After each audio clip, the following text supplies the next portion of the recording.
और बाबा साहब भीमराव अम्बेडकर जी को हम लोग याद कर रहे हैं। उन्होंने जो संविधान दिया, वो संविधान की किताब हमारी किस्मत की किताब है। संविधान हमें सम्मान दिलाता है, संविधान हमें हक दिलाता है। बाबा साहब भीमराव अम्बेडकर जी का संविधान, जिसने हमें रास्ता दिखाया सबको एक साथ लेकर के चलने का। लेकिन इधर देख रहे हैं कि कुछ लोग अगर संविधान न होता तो न जाने कैसा व्यवहार करते। उनका व्यवहार हम लोगों ने समय समय पर देखा है, चाहे वो मध्य प्रदेश की जो घटना रही हो, जहां पर किस तरीके से पीडीएस समाज के लोगों को क्या पिला दिया गया, क्या उन्हें फेस करना पड़ गया। इसी तरह सुप्रीम कोर्ट में भी जूता फेंका गया और तमाम घटनाएं प्रदेश देश में सुनने को मिलती हैं। माता बहनों के साथ घटनाएं सुनने को मिलती हैं। ये संविधान है, वही हमारी रक्षा करता है। ये संविधान हमारा न केवल न्याय दिलाता है बल्कि हमारा रक्षा करने का काम करता है। संविधान बाबा साहब भीमराव अम्बेडकर जी का हमारे लिए संजीवनी है। इसको बचाना, लोकतंत्र को बचाना होगा। जितना संविधान पे सरकार अच्छा चलेगी, संविधान को अच्छा मान करके चलेगी, उतना ही हमारा लोकतंत्र मजबूत होगा। भारत के दौरे पर पुतिन आए, लेकिन जो एलओपी है कि केंद्र में जो विपक्षी नेता होते हैं उनको बुलाया जाता है, राहुल गांधी को नहीं बुलाया गया। क्या लगता है इस पर, क्या करेंगे? अगर उन्हें नहीं बुलाया गया तो नहीं जाना चाहिए उन्हें। अगर कोई नहीं बुलाता है तो नहीं जाना चाहिए। है जो कि मतलब बुलाया जाता है, पहले से भी होता आया कि अगर कोई प्रधानमंत्री या राष्ट्रपति आते हैं। नहीं, ये सरकार तय करती है किसको बुलाना है। सरकार और राष्ट्रपति, मान लीजिए राष्ट्रपति जी का खाना है तो राष्ट्रपति जी तय करेंगे कि किसको बुलाना है। और अगर सरकार का कार्यक्रम है तो सरकार तय करती है किसको बुलाना है। और विपक्ष को इसलिए नहीं बुलाते हैं, विपक्ष के लीडर को इसलिए नहीं बुलाते हैं, हो सकता है बातचीत में कुछ सच्चाई बता दी जाए देश की, कि हमारा रुपया देखो कितने नीचे जा रहा है, हमारे यहाँ बेरोजगारी कितनी है, महंगाई कितनी है, थानों में लूट मची हुई है। तो अगर ये बातें वो जान जाएंगे रशिया वाले, तो हो सकता है हमारे आपके संबंध में थोड़ा बहुत चीजें बिगड़ जाएं। भारतीय जनता पार्टी हर बात छिपाना चाहती है, इसीलिए शायद एलओपी को नहीं बुलाया गया।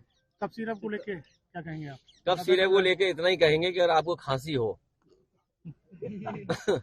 अगर खांसी हो इस मौसम में, क्योंकि खांसी बहुत होती है, तो आप कफ सिरप मत लेना।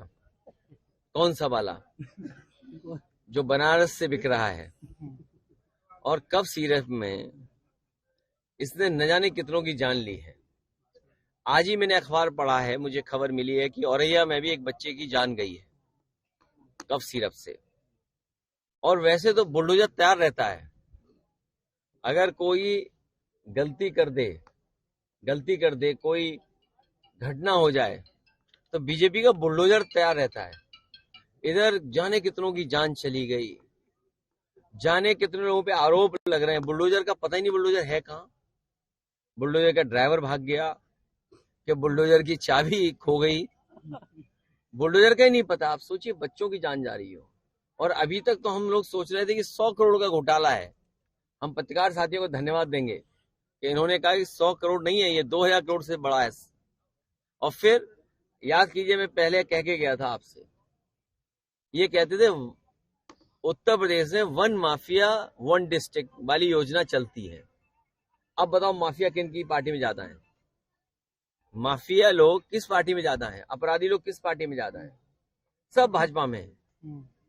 चलिए जौनपुर का कौन है वो बताए सरकार, इटावा का ही बता दो तो टॉप 2, टॉप 5, टॉप 10 कौन है।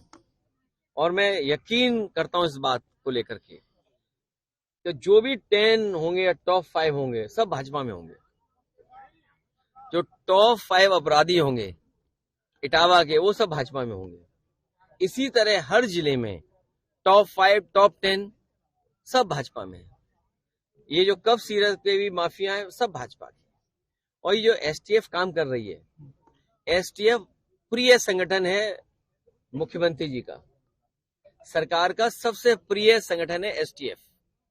क्योंकि उसमें जहां के पकड़े जा रहे हैं उसी जिले के एसटीएफ में है सब। ये पता है आपको? एसटीएफ में जो लोग हैं उसी जिले के हैं सब। और अभी तो केवल खांसी का, कफ सिरप का मामला आया है, सुना है बड़े पैमाने पर गाड़ियां खरीदी गई हैं। अब 3 शोरूम बताए जा रहे हैं तीनों शोरूम ने मना कर दिया कि हम सूची नहीं देंगे। एक लखनऊ का शोरूम, एक बनारस का शोरूम और एक आपका जौनपुर का शोरूम। अब बता ही नहीं रहा कि कितनी फॉर्च्यूनर ली गई हैं। फॉर्च्यूनर हैं, बुलेट प्रूफ गाड़ियां हैं। कोई बता रहा था कि आपको नहीं पता है, जानकारी नहीं है। कई बुलेट प्रूफ गाड़ियां हैं। बताइए, बुलेट प्रूफ गाड़ी नहीं खरीद सकते हैं आप, लेकिन बुलेट प्रूफ गाड़ियां हैं लोगों के पास। अब बताइए केस को कहें हम। भैया 27 का चुनाव मिलकर लड़ेंगे गठबंधन में रहकर?